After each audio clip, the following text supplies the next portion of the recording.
Acompáñenme esta semana en la búsqueda de uno de los mayores misterios de la arqueología, las ciudades perdidas del Amazonas.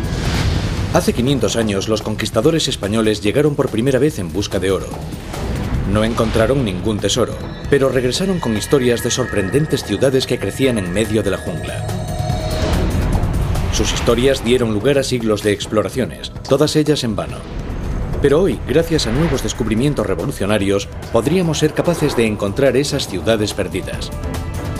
Vengan conmigo tras los pasos de los exploradores del pasado y del presente. Adentrémonos en la selva para encontrar a una tribu indígena casi desconocida. ¿Hervían el cuerpo para separar la carne? Y los restos de antiguas ciudades en las profundidades de la selva amazónica. Estamos investigando la historia e iremos a donde haga falta. ¡Amazonas, allá vamos!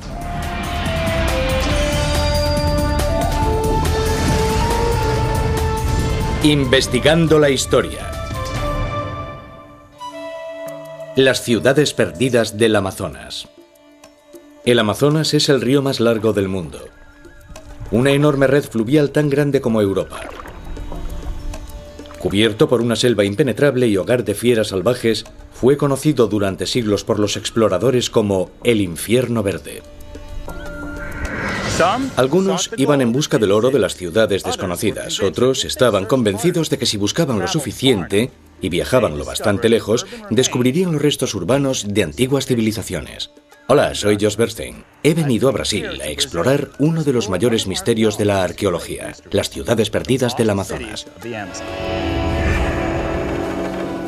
Los primeros europeos entraron en la cuenca del Amazonas a mediados del siglo XVI. Eran conquistadores españoles a las órdenes de Francisco de Orellana y penetraron desde el Océano Pacífico en busca de El Dorado, la legendaria ciudad de oro. No encontraron El Dorado, pero el cronista de Orellana escribió haber visto grandes poblaciones en las orillas del río. Nos demoramos en estas tierras con abundantes aldeas y pueblos. Algunos de estos pueblos se extendían a lo largo de 2,5 kilómetros sin separación alguna entre las casas, algo digno de verse. Pero se trataba de un descubrimiento que los aventureros posteriores nunca pudieron confirmar. De hecho, todas las expediciones posteriores informaron de que solo las tribus más primitivas llamaban hogar al Amazonas. Pero un hombre estaba convencido de poder encontrar las ciudades perdidas. El teniente coronel Percy Fawcett, un prominente miembro de la Royal Geographic Society, cuyas continuas aventuras eran seguidas con avidez por los lectores de periódicos de todo el mundo. Fawcett, un Indiana Jones de la vida real, pasó 20 años buscando las ruinas de las antiguas ciudades del Amazonas. Su inspiración, las crónicas de Orellana y otros exploradores españoles. Estas historias fueron la obsesión de su vida, hasta el punto de costarle la misma. Su búsqueda comienza en 1906. Contratado para explorar y cartografiar las zonas desconocidas del Amazonas, fue uno de los pocos europeos que arriesgó su vida en sus encuentros con los nativos y los animales salvajes de la selva. He viajado por muchos lugares desconocidos para otros exploradores, y los salvajes indígenas me han hablado una y otra vez de los edificios, del carácter de la gente y de cosas extrañas más allá. No dudo ni por un momento de la existencia de las antiguas ciudades. Fawcett desapareció misteriosamente en 1925. Esta tribu, los Guicurú, son los descendientes de las últimas personas que lo vieron con vida. Todavía hoy hablan del hombre al que llaman el coronel. Pero la primera pista real que sugiere que la búsqueda de Fawcett no fue en vano se descubrió a casi 1.600 kilómetros de aquí. Esta es la ciudad brasileña de Belén. Está situada en la desembocadura atlántica del Amazonas. En el siglo XIX comenzaron a aparecer algunos restos en los mercados locales y causaron sensación. Procedían de una isla cercana llamada Marajó. Eran fascinantes debido a que la sofisticación de estos restos probaba que existió una sociedad avanzada y compleja aquí, en el Amazonas. ¿Y si existió una sociedad compleja, podrían haber existido también ciudades? Para descubrirlo me dirijo a la isla de Marajó, justo enfrente de Belén, en la misma desembocadura del Amazonas. Buena parte de Marajó está cubierta de agua casi 10 meses al año y no hay carreteras. Esta es una de las pocas épocas en que es posible llegar, y el único modo de hacerlo es en avión. Me reúno con Denise Chan, investigadora invitada por el Museo Emilio Godelli. Me lleva a conocer uno de los lugares donde ha encontrado estos misteriosos restos, enterrados en grandes promontorios construidos con tierra de la propia isla. La datación por radiocarbono indica que estos asentamientos tienen 1500 años. Mira, aquí es. Así que este promontorio, todo esto, fue hecho por el hombre. Sí. Parece una pequeña colina en medio de la densa vegetación. ¿Qué tamaño tiene? Casi 3 hectáreas. Es grande. Sí. Y más de 10 metros de alto. Los promontorios mantenían a la población a salvo en la temporada de inundaciones, pero ofrecían algo más que protección. También servían para enterrar a los muertos. Cada generación construía sobre la precedente, así que los promontorios están repletos de urnas funerarias y de cerámicas. Vaya. Mira esta cerámica. Parece... Es como si... ¿Puedo sacar alguna? Este lugar está lleno. Miren esto. Todo esto son fragmentos de cerámica que salen de la tierra. No es por ofender, pero este promontorio... No puedo creer que hubiese miles de personas aquí. Pero, obviamente, es un signo de que había gente viviendo aquí. En toda esta área había unas 2000 o 3000 personas. Los constructores de los promontorios desaparecieron hace tiempo, pero la cerámica que dejaron ha cambiado el modo en que los arqueólogos imaginan la vida en el Amazonas antes de la llegada de los europeos. De vuelta al despacho de Denise en Belén, todo se aclara. Cuando se reúnen estos restos de cerámica, indican una sociedad establecida en el Amazonas. Vaya, son muy grandes. ¿Para qué se utilizaban? Para lo que llamamos enterramiento secundario. Primero hervían el cuerpo para separar la carne o dejaban que se pudriese. ¿Hervían el cuerpo para separar la carne? ¿En serio? Esa es una de las posibilidades. En ocasiones pintaban los huesos de rojo. Así que cuando una persona moría, hervían los huesos y el cráneo, lo pintaban de rojo y lo metían en una urna. Sí, los colocaban de cierta manera dentro de la urna y también ofrendas. Estas cerámicas se encontraron dentro de las urnas. Mira. ¿Qué son esas cosas triangulares? Son tangas, como la parte de abajo de un bikini. ¿Un bikini? ¿De verdad? ¿Se lo ponían así? ¿Así? ¿Con un cordel? Sí. Vaya, vaya. Los sexys bañadores brasileños, ya lo pillo. Eran enterrados con objetos relacionados con todas las facetas de tu vida. Personal, práctica, ceremonial, incluso incluyendo un sonajero fálico. Es bastante sugerente. ¿Qué es? Se utilizaba para un tipo de ritual. Sí, eso parece. Estas urnas funerarias son indicios cruciales que cambian los estereotipos sobre cómo solía vivir la gente en el Amazonas. Se enterraban dentro de casa, con esta parte fuera del suelo. Esta todavía sobresale.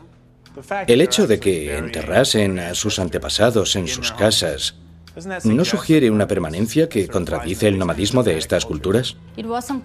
Era como una declaración del lugar en que vivían, su territorio. Como decir, somos la gente que vive en este lugar. El problema está en que algunas personas pensaban que este tipo de sociedad no podía desarrollarse en el Amazonas. Hoy sabemos que se desarrolló en la isla de Marajó y vivieron allí durante 900 años. La sociedad que vivía en la isla de Marajó estaba bien establecida. Sus prácticas funerarias y sus asentamientos sugieren sofisticación. Pero quizás esta no fue la única cultura que mostró su complejidad.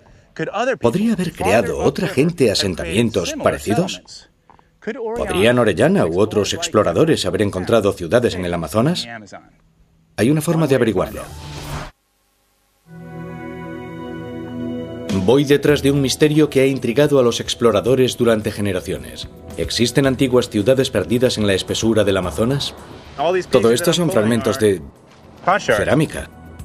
He descubierto que existían comunidades asentadas en la desembocadura del río. Pero, ¿podría haber ciudades perdidas en el interior? Necesito ir 1000 kilómetros río arriba para encontrar algo más. Mi destino es Manaos, en el corazón de la selva brasileña. Cerca de aquí, nuevas excavaciones han hecho recapacitar a los arqueólogos sobre la existencia de ciudades perdidas en el Amazonas.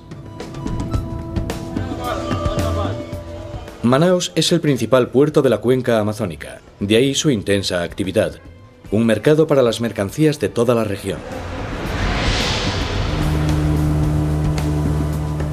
Desde aquí me dirijo río arriba con Helena Lima, una investigadora de la Universidad de Sao Paulo.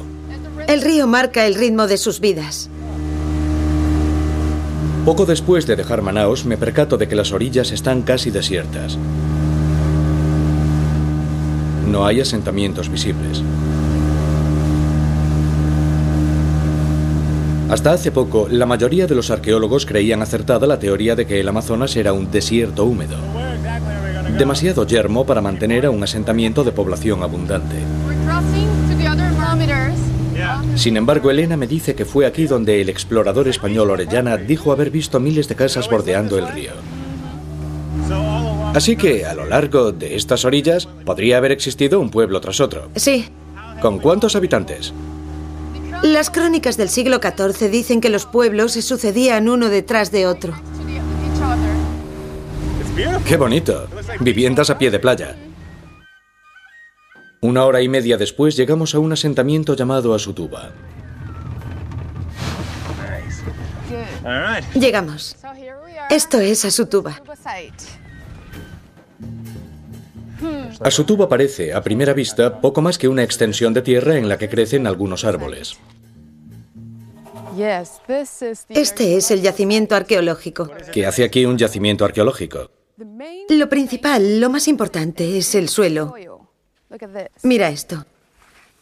Esto es la Terra Preta do Indio. ¿Cómo has dicho? Terra Preta do Indio, la tierra negra de los indios. Es un suelo muy fértil, directamente relacionado con los yacimientos arqueológicos.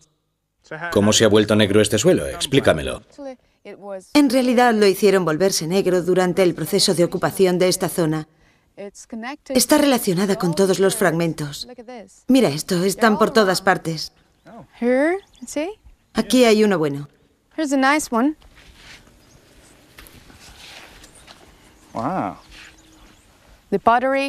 La cerámica y las terras pretas son producto de la ocupación humana. Helena me cuenta que la Terra Preta es un verdadero misterio arqueológico. Antes se creía que esta tierra negra, muy fértil, era un fenómeno natural. Pero hoy se cree que es producto de un tratamiento deliberado del suelo. Sin embargo, actualmente, a pesar de más de un siglo de estudios, la fórmula exacta para hacerlo se sigue resistiendo a los científicos. La mayoría pensaba que en los suelos del Amazonas no se podrían cultivar estas plantas. Así que se pensaba que una sociedad no se podía mantener aquí, cultivar el terreno, pero parece que sí. Esta tierra negra indica que esa gente supo cómo solucionarlo. Las tribus indígenas que habitan hoy día la selva amazónica suelen utilizar la técnica agrícola conocida como roza y quema. Se limpia la selva con fuego y se plantan esquejes de mandioca. Cada terreno se cultiva durante unos pocos años y luego se abandona por otro.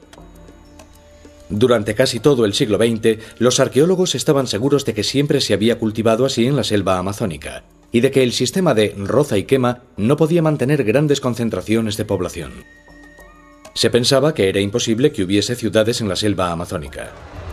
Pero el cultivo de Terra Preta es mucho más productivo que la técnica tradicional de roza y quema. Las pruebas están por todas partes. Quizás Orellana decía la verdad acerca de las ciudades. Estamos a 2,5 kilómetros del otro lugar. Y este terreno todavía es el mismo yacimiento y la misma Terra Preta. ¿Abarca todo eso? Vaya. Quiero que veas esto. Se encontraron cuando hicieron la carretera. Son urnas funerarias. Mira, una aquí y la otra aquí. En la tierra que extrajeron. ¿Y esto también es Terra Preta? Sí. ¿Ves dónde se unen la Terra Preta y el suelo amarillo? Debe de haber casi 1 metro. Es una capa grande. ¿Y dices que estamos a cuánto? ¿2,5 kilómetros de donde estábamos y en medio todo es Terra Preta? Es una gran extensión. Helena, dada la importancia que tenía la Terra Preta y que todavía tiene, ¿se sigue haciendo? No, ya no sabemos cómo se hace. ¿De veras? ¿Y qué fue de la gente que sabía cómo hacerla? Cuando llegan los primeros europeos, nos hablan de grandes pueblos abandonados. La gente moría por enfermedades, huía por el río, sobre todo río arriba, y toda esa estructura social se desmoronó. Así que la habilidad para hacer terra preta, el arte de crear el suelo, se perdió cuando esa gente se murió. Sí. Esta fértil tierra negra rica en carbono permanece hoy como un misterio, igual que cuando fue descubierta.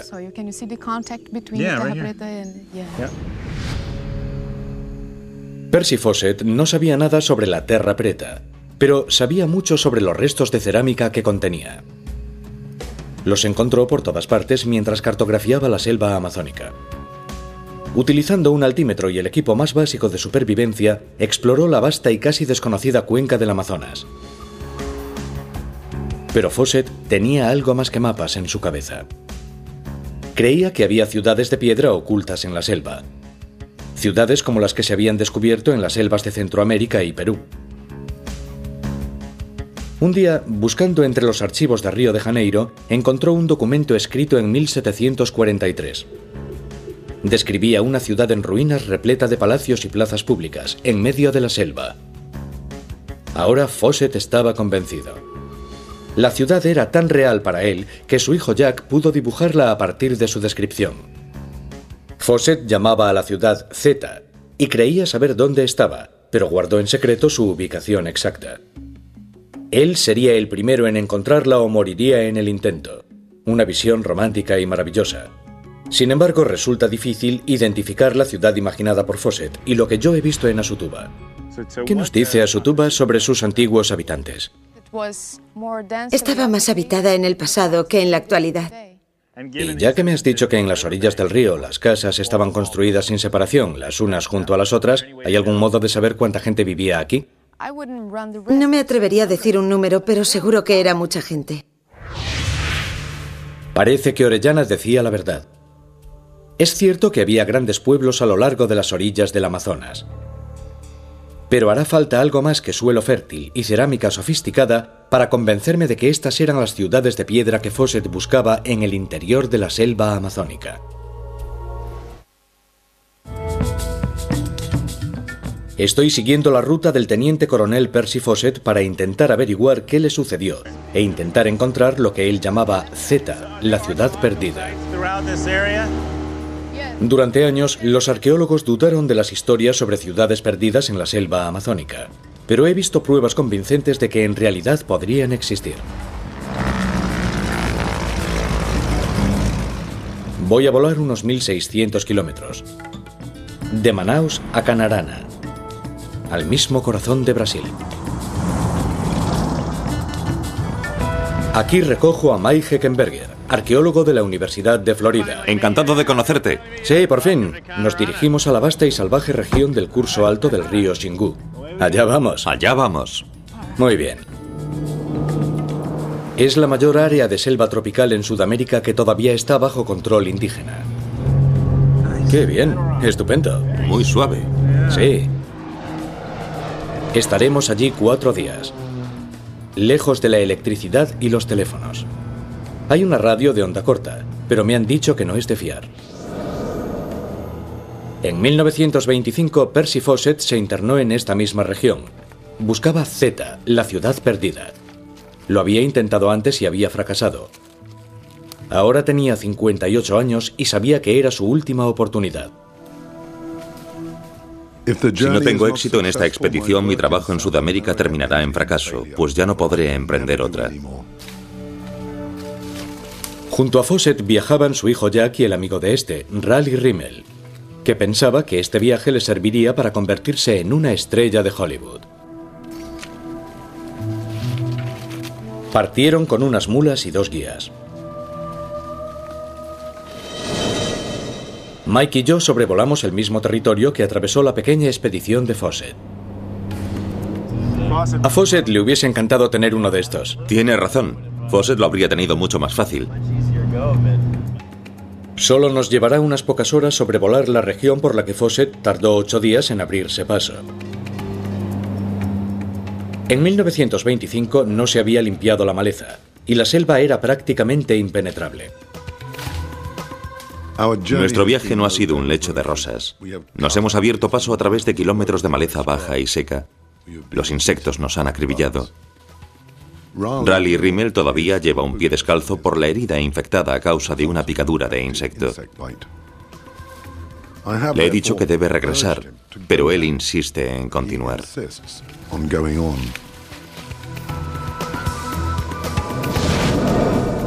Fawcett comenzó su ruta en Cuyabá y se dirigió al norte, internándose en un territorio desconocido alrededor del río Xingu. Ahí es a donde nosotros nos dirigimos. Acabamos de traspasar el límite de la zona indígena y se puede ver que todo es un único bosque hasta donde alcanza la vista. Todo es bosque. ¿Te alegra volver a ver a tus amigos? Será genial volver a verlos. Los Kwikuru son un pueblo extremadamente amistoso y sí, les tengo un gran aprecio. Nos acercamos al pueblo de los Kwikuru, donde Mike ha estudiado su modo de vida actual y la arqueología de hace 500 años. Así que es aquí. Sí, el pueblo de los Kwikuru.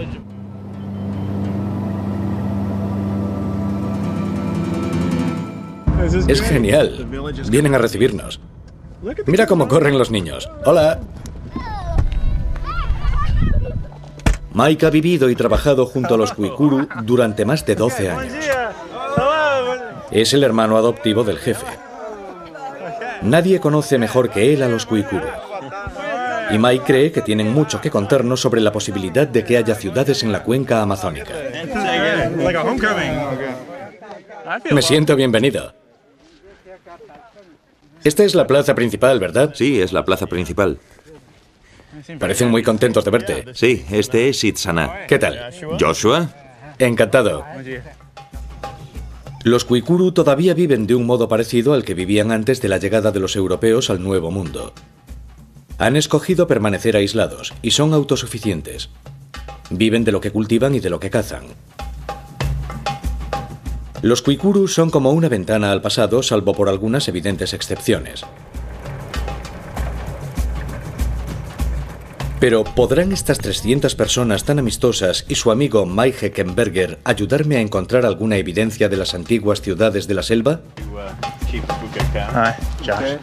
Este es Afukaka Kwikuru, el jefe del pueblo. Vaya, esto es genial. Él y Mike han trabajado juntos para descubrir más sobre la historia de los Kwikuru y lo que pueden enseñarnos sobre el pasado de la selva amazónica. Afukaka me cuenta que su pueblo ha conservado las mismas tradiciones y prácticas culturales durante cientos de años. A continuación, Mike me enseña el pueblo. Mira, ahí hay un loro. Estas casas son muy bonitas. ¿A que son hermosas? ¿Sí? ¿Cómo se llaman? Se llaman une, es la edificación tradicional. ¿Cuánta gente vive en cada una? De 15 a 20 de media. Su situación en la plaza, si está en la parte norte, sur, este u oeste, depende de la posición de la persona. Los jefes viven en los extremos norte y sur del pueblo, por ejemplo. Así que es importante con respecto a quien esté situado, ¿no? Muy importante. ¿Y cuánto mide la plaza? Unos 200 o 225 metros de ancho. Normalmente miden unos 150 metros de ancho. Y esta es la disposición tradicional, la que habríamos visto aquí hace 500 años. Sí, seguramente ya era así hace 500 años. Mike explica que la plaza principal, mayor que 2 campos de fútbol, está rodeada por viviendas permanentes perfectamente adaptadas al clima cálido. Josh, quería comentarte algo acerca de estas esculturas. Esto es un jaguar y esto es un sapo. Estas esculturas solo se realizan en las viviendas de los jefes. De regreso a la vivienda de Afukaka, encontramos más pruebas que diferencian a los Kwikuru del concepto habitual de los nómadas cazadores-recolectores de la selva amazónica. Todos estos emblemas y dibujos diferentes son específicos de las viviendas de los jefes. ¿Qué es esto? Es un silo para almacenar harina de mandioca. La comunidad cede el excedente de harina de mandioca al jefe, que la almacena en este silo tradicional. Puedes ver que está hecho de ramas trenzadas y hojas, del mismo modo que lo estaría en el pasado. ¿Y cuánta mandioca pueden almacenar aquí? Hemos calculado que pueden almacenar hasta 2.250 kilos, el equivalente a varias toneladas de harina de mandioca. Los elementos básicos de una sociedad compleja son la existencia de una élite política, un grupo de personas que es fundamentalmente diferente, como una clase social. Y aquí tenemos las pruebas de una élite gobernante, las pruebas de una producción de alimentos a gran escala, también de almacenamiento. ¿Y lo almacenado no se estropea? No, se conserva durante todo un año. El poblado de los Kwikuru solo lleva aquí 30 años, pero es permanente. El tamaño de los edificios y su capacidad para almacenar grandes cantidades de alimento sugieren una población todavía mayor en el pasado. ¿Podrían haber vivido en ciudades? Me imagino al coronel Percy Fawcett atravesando esta misma región. ¿Se detuvo aquí? ¿Estaremos cerca de las ruinas de Zeta, la ciudad perdida? He viajado miles de kilómetros a través de la región del Amazonas en busca de las ciudades perdidas de la selva. He visto pruebas convincentes de que existieron grandes sociedades en la selva. Ahora, siguiendo los pasos del explorador coronel Percy Fawcett, la búsqueda me ha traído al remoto poblado de los Kwikuru. Es otra realidad, un mundo en sí mismo. El arqueólogo Mike Heckenberger me enseña la historia y la complejidad de la sociedad de los Kwikuru. Me lleva a pescar. Casi toda la carne roja de los animales terrestres es tabú y no la comen. Así que la mayor parte de su dieta es pescado.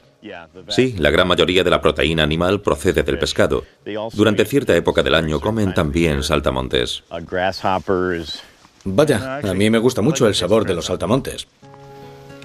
Es un largo paseo que comenzó seco, pero acabó mojado.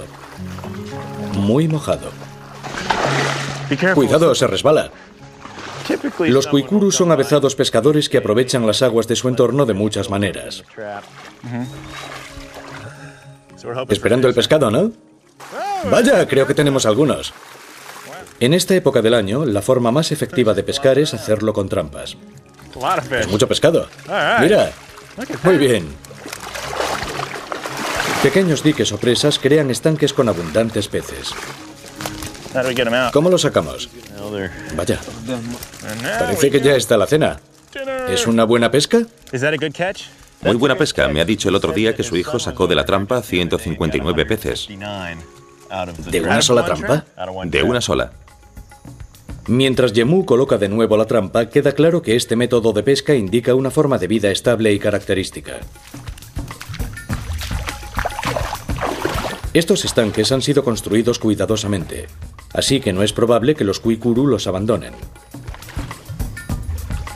De hecho, llevan cientos de años utilizando estas ancestrales zonas de pesca.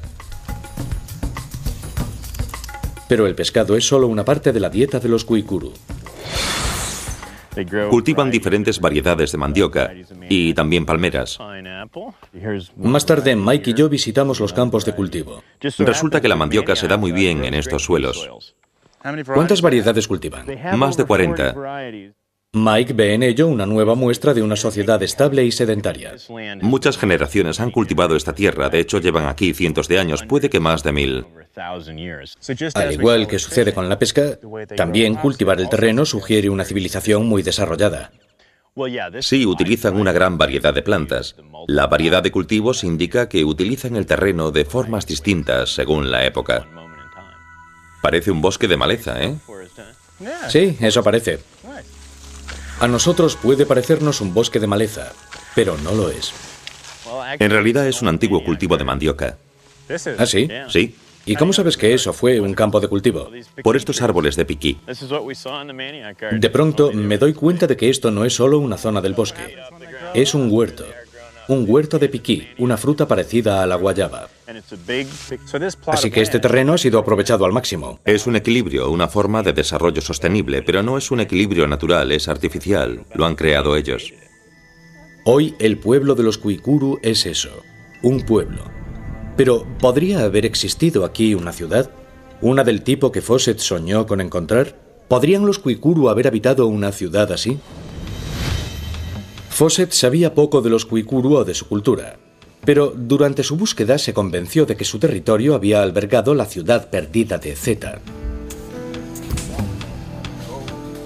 Así que en 1925 el coronel Fawcett tomó la fatídica decisión de adentrarse en el territorio Kwikuru. Viajaba con su hijo Jack y un amigo de este, Raleigh Rimmel. Tras 8 días de extenuante trayecto, Fawcett se detuvo en lo que llamó el campamento del caballo muerto. Más allá se adentrarían en territorio desconocido. Nuestra ruta partirá del campamento del Caballo Muerto por el nordeste hacia el Xingu. Más allá del Xingu iremos por el bosque hasta un punto entre ese río y el Araguaia. Aquí, en el desconocido e inexplorado territorio de los Kwikuru, era donde Fawcett estaba convencido de que se encontraban las ruinas de Zeta, la ciudad perdida. Fawcett sacó una fotografía de Jack y Raleigh y escribió un artículo para Los Angeles Times. Estaremos entre los indios con las aventuras que eso implica. Es difícil entrar y avanzar en su territorio. Continuaré escribiendo de vez en cuando y espero ser capaz de enviar las crónicas por medio de alguna tribu amistosa de indios. Pero dudo que sea posible. Pero sus 2 guías se negaron a ir más allá. Regresaron a la civilización con el artículo de Fawcett y la fotografía. El coronel Fawcett se adentró en la espesura con Jack y Raleigh Rimmel, internándose aún más en el territorio de los Kwikuru. No se volvió a saber de ellos.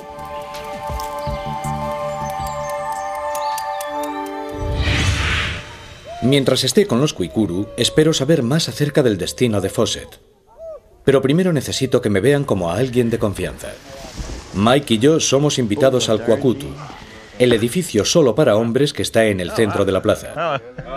No se permite la entrada a las mujeres. Los hombres se preparan para una ceremonia especial.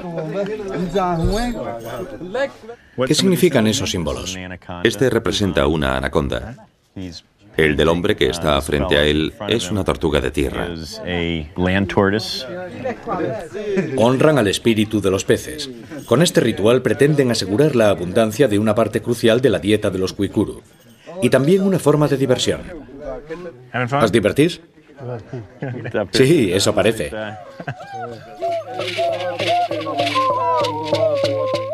Con su sombrero de piel de jaguar, que solamente puede llevar el jefe, Afukaka preside la ceremonia.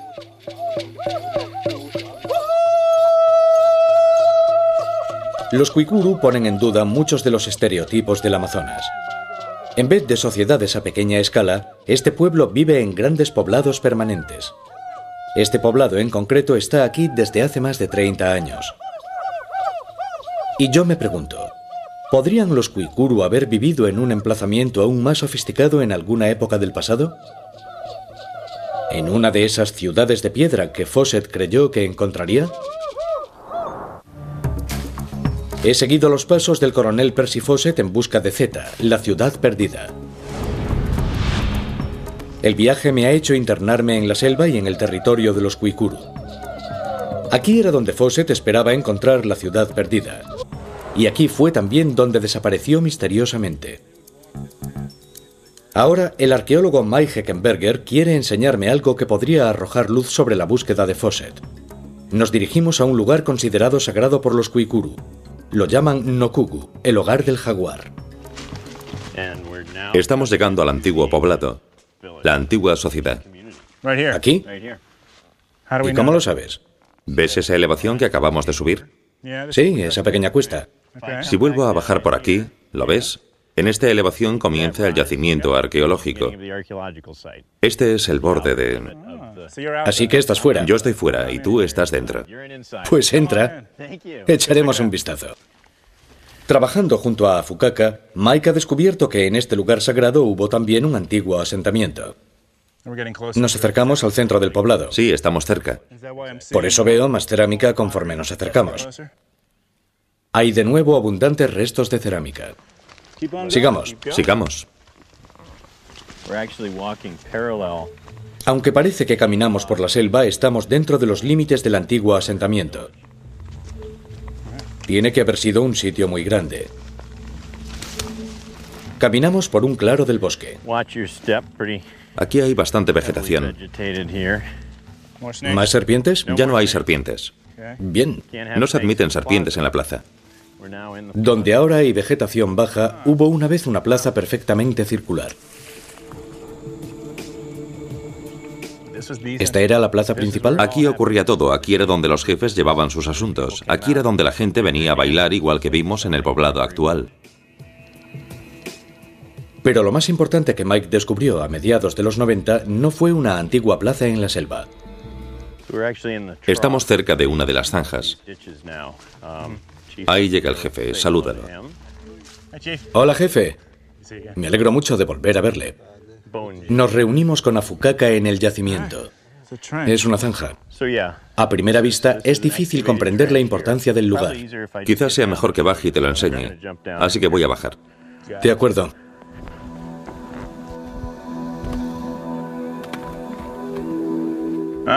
Bueno, ¿qué es todo esto?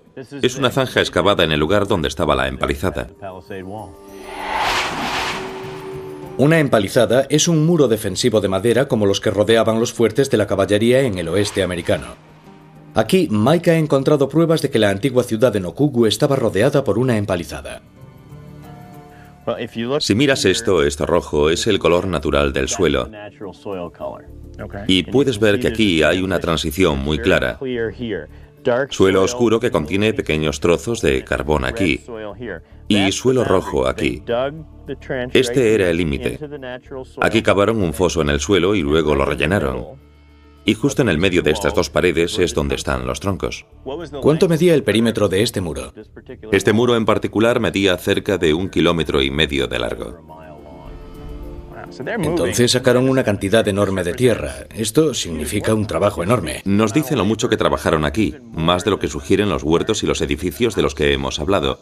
Esto prueba que esta gente pretendía quedarse, que no pensaban irse a ningún lado. Es una construcción permanente, un asentamiento a largo plazo. Vivieron aquí durante siglos. Este es el camino principal de los Kwikuru para ir al oeste, y uno de los principales caminos de entrada en el poblado.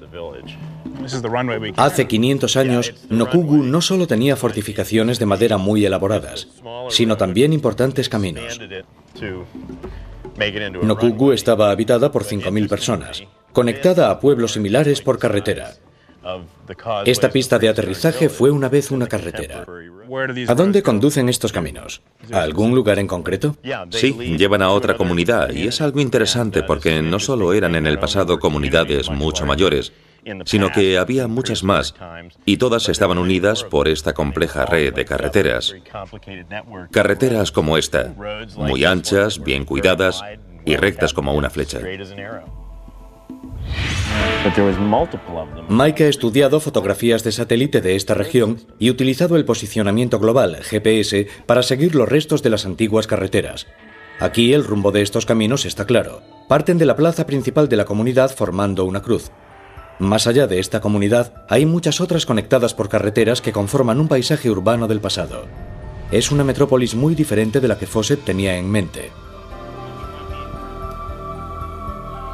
Zeta, su ciudad perdida, tenía grandes edificios públicos hechos de madera. La versión de Mike es completamente diferente. ¿Cómo se relacionan estos hallazgos con la idea de las ciudades perdidas de la selva? Cuando pienso en una ciudad veo rascacielos y aceras. Y tú afirmas que esto también es una ciudad. Tienes que abrir tu mente a una idea diferente de ciudad. Esta no es la clásica ciudad europea con un centro que crece sustituyendo al campo. Esta es otra forma de urbanismo. Como Los Ángeles, que no tiene un centro concreto. Es un conjunto de comunidades esparcidas por el paisaje, unidas, integradas por una red compleja de comunicaciones. Hay que recordar que en la época precolombina, algunas de estas comunidades eran 10 o 15 veces más grandes, y había de 8 a 10 veces más, conectadas por un complejo y sofisticado sistema de carreteras. Entendemos las ciudades como las europeas, que parten de un centro. Aquí no existe un centro, están diseminadas por el entorno. No crecen, se expanden. Entre 2.500 y 5.000 habitantes por comunidad, y 12 comunidades interconectadas. Hace 500 años, esto era una metrópolis con 60.000 habitantes. Eso la haría comparable a Londres o a Madrid en la Europa feudal. Toda una ciudad. Escondida en la selva, Zeta bien podría haber estado a pocos kilómetros del campamento de Percy Fawcett. Sin embargo, él nunca lo supo. Percy Fawcett buscaba ciudades europeas en el Amazonas. Buscaba estructuras de piedra y pirámides.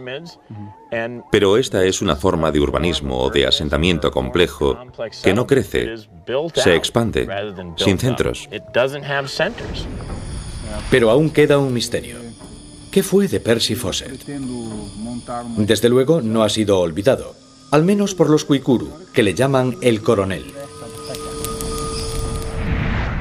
El motivo de este viaje era seguir los pasos de los exploradores, y en concreto del coronel Percy Fawcett. ¿Qué nos pueden contar los Kwikuru sobre el coronel Fawcett? Tem história. Quando eu não, ainda bem sem nascer, meu pai, acho que meu pai já nasceu, apareceu, coronel. ¿Y sabe usted, o alguien de esta región, lo que le ocurrió al coronel? O índio daqui o índio de otro lugar? Outro lugar. Dice que podría haber sido asesinado por unos indios, no de aquí, sino de otro lugar más al este, que es a donde se dirigió. Pero no lo saben porque no eran ellos. Pero se cuentan muchas otras historias. Un explorador afirmó que había llegado a jefe y se había casado con una nativa, y que nunca quiso regresar a la civilización. Otros afirmaron que había sido hecho prisionero. Un explorador afirmó incluso haber visto la cabeza reducida de Fawcett. Al final, la única pista sobre el paradero de Fawcett es su querido altímetro, que apareció en Cuyabá en 1933 y que fue devuelto a la Royal Geographic Society. No sabemos qué fue de Fawcett, pero sí que murió buscando. Su creencia en las ciudades perdidas, como la de Orellana antes que él, ha resultado ser cierta, pero de un modo que seguramente nunca imaginó. Existe una sociedad de clases compleja justo aquí, en Kwikuru, que en el pasado lo fue incluso más. Pero Fawcett, en busca de ciudades de piedra, no habría reconocido las pruebas aunque se hubiese topado con ellas. Esta aventura comenzó con la búsqueda de las ciudades perdidas del Amazonas. ¿Existieron de verdad? Basándome en lo que he aprendido, creo que sí, pero debemos reconstruir nuestra idea de lo que significa una ciudad. Las ciudades perdidas del Amazonas no han resultado ser lo que nosotros, como Percy Fawcett, esperábamos encontrar. Pero poseen todas las características de las ciudades. Permanencia, grandes poblaciones, abundante reserva de alimento y una clase dirigente. Y lo más importante, estos nuevos descubrimientos en la selva podrían ser el comienzo de un cambio significativo en nuestra comprensión del pasado del Amazonas.